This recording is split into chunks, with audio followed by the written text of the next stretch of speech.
जय शिवराय मित्रांनो, मी रोशन वानगडे, साई ॲग्रो आधुनिक goat farm आणि सोबतच गावरान कुक्कुटपालन. तर आता ही आमचं सकाळचं नियोजन असते फार्मवरचं. आम्ही सकाळी घरून आलेलो आहे.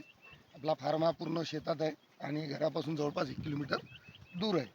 तर बघा, आता हे फार्मचे नियोजन तर आमचे एक काका आहेत, ते पण बघते आणि असं प्रकारे आपण त्यांना इथं आल्यावर एक लक्ष देतो. इथं आलं तर हे आता बघा, कोंबड्यांचे भांडे भरलेले आहेत पाण्याची.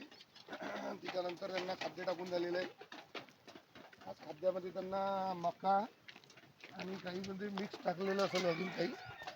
आणि संध्याकाळी त्यांना हळदीचा भात वगैरे असते. आपण तसे तांदूळ टाकत नाही मित्रांनो, त्यांना हळदीचा भात वगैरे टाकतो. तर अशा प्रकारे आपला फार्म आहे. आणि चला आता तुम्हाला समोर दाखवतो. हे बघा, अशा प्रकारे आपण पाण्याचे भांडे, आपण त्यांना कोंबड्यांना जसं सावली पाहिजे, दिवसभर आपल्या मोकळ्या याच्यामध्ये राहतो आणि एक सावलीचं हे म्हणून यांच्यासाठी छोटं शेड तयार केलेलं आहे. कमी खर्चामध्ये केलेलं आहे. आपल्या घरगुती लाकडं आणि बाजबल्ली आणि त्याच्यावर नेट, ताडपत्री आणि नेट, म्हणजे उन्हानं ताडपत्री पण खराब नाही व्हायची. त्याच्यानंतर बघा, हे असते आपलं सकाळचं कोंबड्यांचं नियोजन, की त्यांना आपण सध्या हिवाळा खतम होईपर्यंत पूर्ण गरम बस पाणी त्यांच्या भांड्यामध्ये आपण देतो, जेणेकरून आपल्याला CID वगैरे दुसरे लक्षणं आपल्या फार्मवर येत नाही. बघा, त्याच्यानंतर ही आहे आपली छोटीशी बाग तयार केली होती मित्रांनो. इथं थोडंसं वानरांनी खूप धिंगाणा करून टाकला, पण तरी ठीक आहे. काही झाडं अजून आपले व्यवस्थित आहे. त्याच्यानंतर या हे खूप उपयोगी आहे. याला शेवग्याचे झाड जे आहे ना, हे कॅल्शियम आपल्याला परिपूर्ण कोंबड्यांसाठी कॅल्शियमची पूर्तता पूर्ण होते. बघा, तुम्ही क्वालिटी बघू शकता. तुम्हाला जर दिसत असेल मोबाईलमध्ये तर बघा, क्वालिटी छानपैकी मस्त असेल. त्याच्यात सावलीत त्याच्या पानं जे पडते त्याच्यावर कधी कधी कोणती कोणती कोंबडी झाडावर बसून पण त्याचा पाला खाते आणि हा कॅल्शियमची पूर्तता व्यवस्थित करते. हे बघा, आता माझे जवळपास 6 महिन्याचे पक्षी आहेत, खूप छान पक्षी.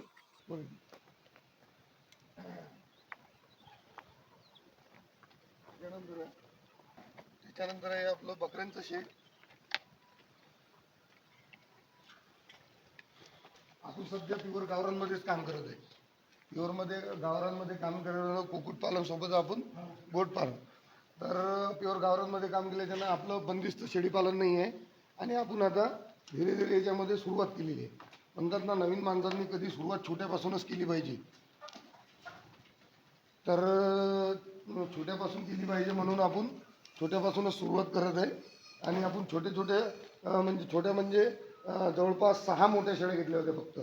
त्याच्यापासून आता ही आपली पिल्लं वगैरे तयार झालेली आहे. आणि आपलं बंदिस्त शेळीपालन नाही आहे सध्या तरी, आपलं चराईवरच बकरे आहे. त्याच्यामुळे अशा पद्धतीनं आपलं आहे. हे बघा, हे बकरीला दूध जास्त असल्यामुळे पिल्लांना पाजून तिची दोन्ही पिल्लं आहेत आणि हे काका दूध काढत आहे.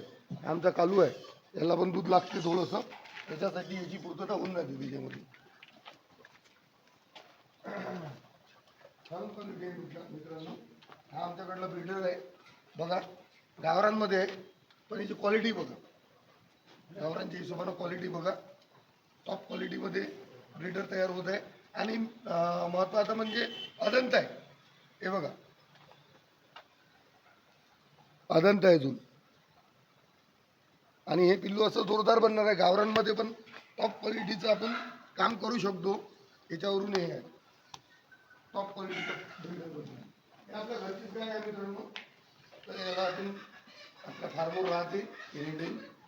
गाय ही असावं आणि सगळ्यांना मी एकच येतील, हर जण फार्मवर एक गाय तरी ठेवा. आपल्या घरची दुधाची पूर्तता होते आणि गाय असली तर चांगलं राहते. याचं काम तुम्हाला नंतर दाखवण्यात येईल. एक छोटंसं स्केच आपण पिल्लांसाठी बनवत आहे. याचा ऑल कंप्लीट झाल्यानंतर पूर्ण व्हिडिओ तुम्हाला दाखवण्यात येईल आणि त्याचा टोटल खर्च, कॉस्ट वगैरे सगळं. आणि माझ्या शेडचं जे नियोजन आहे आणि शेड जे मी बनवलेलं आहे, किती बाय कितीचं शेड आहे, किती खर्च आला, याचं पण तुम्हाला एक नंतर आपलं दिलं. तर अशा प्रकारे आपलं नियोजन चालते सकाळचं. सगळं कामे काका बघतात छान प्रकारे. आणि बघा हे बघा पिल्लांची क्वालिटी पण बघा. हे बघा 3 महिन्याचा पिल्लू आहे मित्रांनो. बघा छान क्वालिटी आहे, पाट आहे ती. आणि हे आपलं दुसरं शेड आहे. हे दुसरं शेड आहे ज्याच्यामध्ये सध्या आपल्या कोंबड्या राहते. कोंबड्या सोडल्याच्या नंतर त्याच्यात काही पक्षी आहेत आपले जे थोडेसे वीकनेस वगैरे आहे ते ठेवलेले आहेत. तर अशा प्रकारे आपलं काम चालतं मित्रांनो.